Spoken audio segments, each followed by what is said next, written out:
Hello friends, good morning. Last video में हमने battle of Plassey and battle of boxer के बारे में बात की थी और आज हम इस वीडियो में आगे बात करेंगे expansion of the company rule. तो एक्सपेंशन का मतलब है कि बढ़ाना। तो यहाँ पर जो कंपनी है उन्होंने अपना रूल है, अपना एरिया है, किस तरह से वो आगे बढ़ाया, वो इसके बारे में हम इस वीडियो में बात करेंगे। The English government passed a regulating act in 1773 according to which the Governor Bengal was made the Governor General and all the trade and political activities of the company were brought under his direct control. तो company थी the British east India company, उन्होंने boxer और जो प्लासी वो दोनों जो war थे उसको जीतने के बाद बिहार एंड उड़ीसा पर उन्होंने अपनी हुकूमत जमाई और उसके बाद उन्होंने बंगाल में एक रेगुलेटिंग एक्ट पास किया कि जिनमें उस एक्ट में जो बंगाल के जो गवर्नर थे उनको गवर्नर जनरल बनाया गया, यानी कि पूरे बंगाल में एक ही गवर्नर जनरल था। And all the trade and political activities of the company were brought under his direct control। और कंपनी के जो ट्रेड थे और उनकी जो पॉलिटिकल एक्टिविटीज़ थे वो सभी का जो हैंडल है, सभी का जो कंट्रोल वो गवर्नर जनरल के अंडर में था।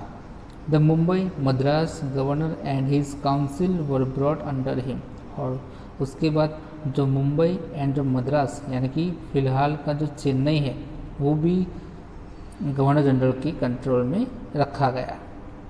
Warren Hastings became the first governor general of India during his tenure. First Maratha war and the second Mysore war with Hyder Ali Mysore was waste.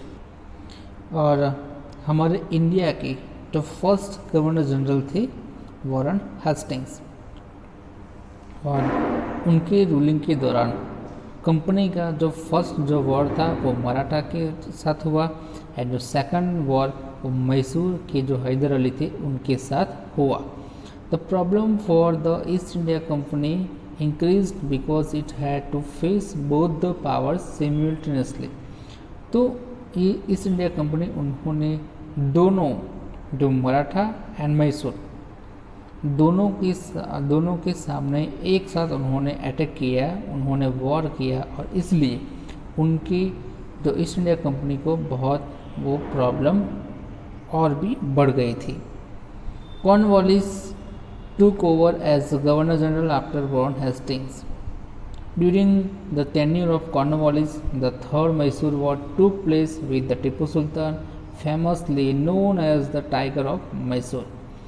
तो फ्रेंड्स, यहाँ पे जो हमारे इंडिया के first governor general Warren Hastings थे और उनके बाद इंडिया के सेकंड गवर्नर जनरल वो कॉर्नवालिस हुए और कॉर्नवालिस के रूलिंग के दौरान थर्ड मैसूर वॉर हुआ वो टीपू सुल्तान के साथ, और टीपू सुल्तान वो मैसूर के टाइगर के नाम से जाने जाते थे। The company had to join hands with the Marathas and the Nizam to defeat the Tipu Sultan.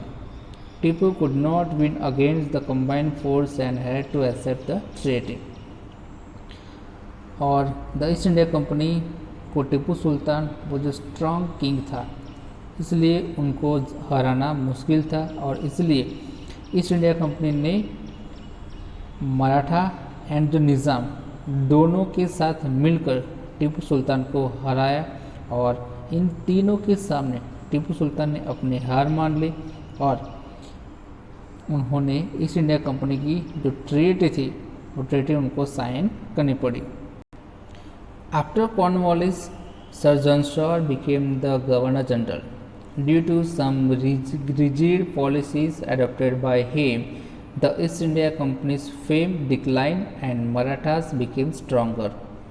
तो फ्रेंड्स, फर्स्ट इंडिया के गवर्नर जनरल वॉरेन हेस्टिंग्स थे, उनके बाद कॉर्नवालिस आए और कॉर्नवालिस के बाद अब सर जॉन शॉ वो इंडिया के गवर्नर जनरल बने एंड उनकी कुछ जो रिगिड जो पॉलिसीज थी, जो स्ट्रिक्ट पॉलिसीज थी को जिन्होंने गवर्नर जनरल बनने के बाद उन्होंने एक्सेप्ट की, और उनकी वजह से ईस्ट इंडिया कंपनी की जो फेम थी पूरे इंडिया में वो डिक्लाइन हुई, यानी कि कम हो गई। और उस टाइम मराठा जो पीपल्स थे वो कंपनी के सामने वो स्ट्रांग बने।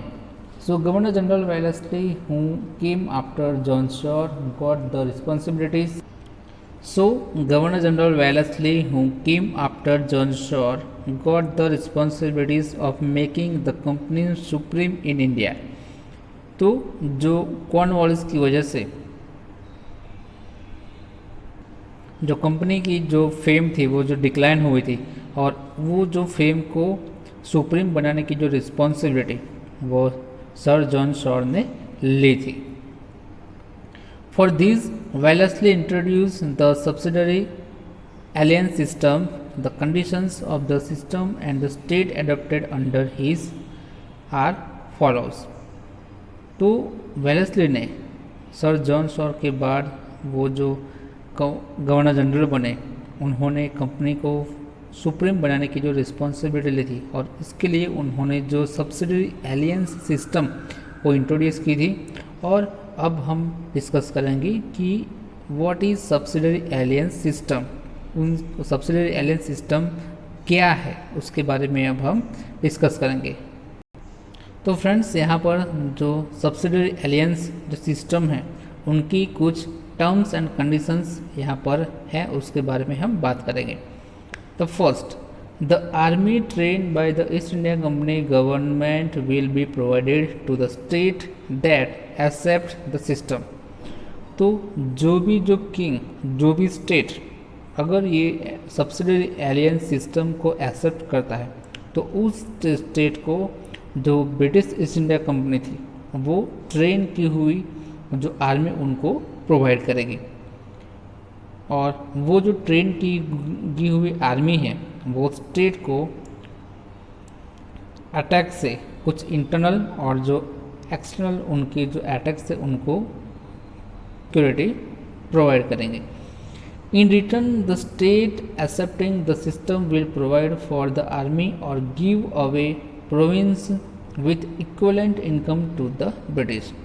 और जब वो ईस्ट इंडिया कंपनी जो स्टेट को ट्रेन की हुई आर्मी जो प्रोवाइड करते हैं, तो उसके बदले में, उसके रिटर्न में वो जो स्टेट है आर्मी को, यानी कि ईस्ट इंडिया कंपनी को जितना आर्मी का खर्च होता है वो खर्च उनको देना पड़ेगा।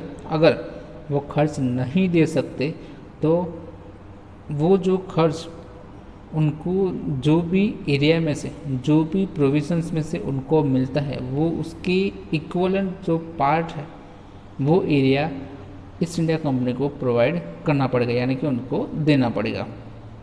Third number, without the permission of the company the state will not wage war और sign treaty with other states. तो कंपनी की परमिशन के बगैर जो भी स्टेट ने अलायंस सिस्टम एक्सेप्ट की है वो कोई और स्टेट के साथ वो अटैक भी नहीं कर सकता, वॉर भी नहीं कर सकता, और वो जो ट्रीटी है वो भी साइन नहीं कर सकते। There will be one English representative in the state assembly, और स्टेट की जो रिप्रेजेंटेटिव्स है उनमें एक इंग्लिश रिप्रेजेंटेटिव उनको रखना है। Other foreigners not to be employed in the state, और जो भी स्टेट ने सब्सिडरी अलायंस सिस्टम एक्सेप्ट की है उनको उन वही स्टेट में कोई भी अदर जो फॉरेनर्स है उनको एज ए एम्प्लॉय वहाँ पर नहीं रखना है। तो फ्रेंड्स, यहाँ पर हमने सब्सिडरी अलायंस सिस्टम की जो टर्म्स एंड कंडीशंस के बारे में बात की। आई होप आपको ये टर्म्स एंड कंडीशंस समझ में आ गए होंगे। उसके बाद हम बात करते हैं जो स्टेट के जिन्होंने सब्सिडरी अलायंस सिस्टम एक्सेप्ट की है। तो निज़ाम, मैसूर, अवध, गायकवाड़, सिंधिया, भोसले, होलकर, ये सभी जो स्टेट है कि जिन्होंने सब्सिडरी अलायंस सिस्टम एक्सेप्ट की है। आप यहाँ पर जो पिक्चर आपको यहाँ पर दिखाई देता है उसमें आप देख सकते हो कि वो जो रेड कलर का जो कोट पहना हुआ है वो है गवर्नर जनरल वेलेस्ली, और वो आप जो नेट में जो देख रहे हैं वो सभी जो किंग्स है जिन्होंने सब्सिडरी एलियंस सिस्टम एक्सेप्ट की थी। This system was like sweet poison. By implementing this system, Wellesley annexed many provisions and expanded the rule of the East India Company. ये जो वेलेस्ली की सिस्टम थी, सब्सिडरी एलियंस सिस्टम, वो एक sweet poison की तरह थी और ये सिस्टम को इम्प्लीमेंट करने के बाद वेलेस्ली ने कई सारे जो इंडिया के प्रोविजंस थे उन्होंने एक्सेप्ट किए और अपना ईस्ट इंडिया कंपनी का जो रूल था वो एक्सपांड भी किया। Governor general Wellesley asked Tipu Sultan to accept the subsidiary alliance system which he refused. By declaring the alliance system the company was support from the Nizam attacked Mysore in 1799। During this fourth Mysore war Tipu lost his life while fighting against the British. और governor general जो Wellesley थे उन्होंने टीपू सुल्तान को ये subsidiary alliance system accept करने के लिए उन्होंने कहा, लेकिन जो टीपू सुल्तान थे उन्होंने ये सब्सिडरी एलियंस सिस्टम एक्सेप्ट करने से उन्होंने मना किया। और जैसे ही टीपू सुल्तान ने मना किया ये एक्सेप्ट करने के लिए सिस्टम, तभी कंपनी ने निज़ाम की सपोर्ट की वजह से मैसूर पर अटैक किया 1799 में, और वो फोर्थ मैसूर वॉर था और जिन्होंने टीपू सुल्तान ने अपनी जान गंवाई। तो फ्रेंड्स, आपको यहाँ पर क्वेश्चन भी अगर पूछा जा सकता है कि जो टीपू सुल्तान के कौन से मैसूर वॉर में उन्होंने अपनी जान गंवाई, तो आपको याद रखना है कि टीपू सुल्तान ने 1799 में ईस्ट इंडिया कंपनी और निज़ाम इन दोनों के सामने लड़ते हुए फोर्थ मैसूर वॉर में अपनी जान गंवाई थी।